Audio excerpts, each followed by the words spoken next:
All right, dudes, let's talk about The Lighthouse, which is Robert Eggers' newest movie that I finally got to see.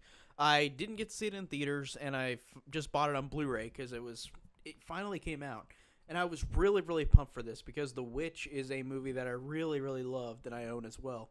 And watching The Lighthouse, I'll admit to you, whenever the movie ended, I did kind of sit there for a minute, like, what did I even just watch? But as I thought about it, the more I really love this movie. I think that this is a fantastic, really good movie in a way where it is not a typical movie, if that makes sense. And The Witch wasn't typical either, but this is even more different than like a normal film is. This is a movie about messages and meaning about like these two lighthouse workers who go insane and are losing their sanity while being alone.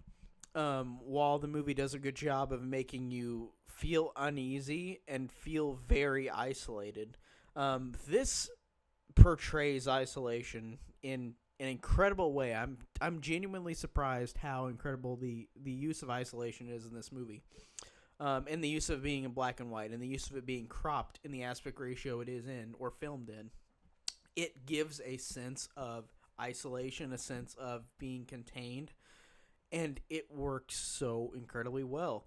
And the two people here, there are three actors in the movie. There's Robert Pattinson, Willem Dafoe, and an actress who plays the mermaid, and that's it. And the two actors, the two main actors, the mermaid we're not counting because she's barely in it, but the two main actors, Robert Pattinson and William Dafoe, are incredible. And these are some, like Robert Pattinson's role especially, like his performance in this movie truly really got me because it's one of those performances that watching it is just insane. And Willem Dafoe is great as well, but he plays crazy very well anyways, and I really like him continuing on doing that. But Robert Pattinson, this is a performance I have not seen from him before.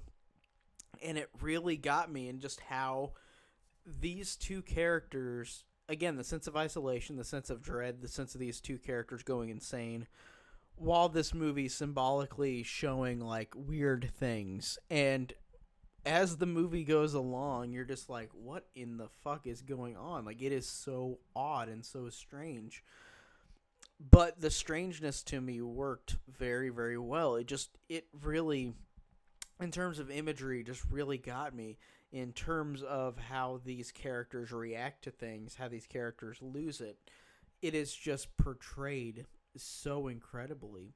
And again, the use of dread, the use of how this movie feels isolated, the way that this movie portrays just everything that I mentioned above just blew me away, and how it works so perfectly.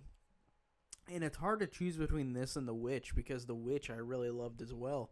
Again, this isn't as much of a normal movie as The Witch, and by that I mean like it's more of a movie that doesn't try to be a normal movie. Like The Witch, like you could tell what The Witch was. Like you could tell the story that was going on. Like it was a supernatural kind of mystery movie, but you could tell what was going on in The Witch. In this one, it is about symbolism and meaning with things that happen on screen, more so than The Witch did. So I feel like this one, it's hard to choose between both of them. I really love both of them. But this one, just every weird thing about it worked. The performances worked. The cinematography worked incredibly well. It being in black and white worked incredibly well. Everything about this movie really blew me away, and it's one of my favorite movies of 2019 now. And I already did my ranking for 2019 films, but if I had to rank them again, this would be in my top three. Everything about this movie was so perfect. Really loved The Lighthouse. So that is my review on The Lighthouse. Tell me down below what you guys think of the movie, and thank you guys so much for watching.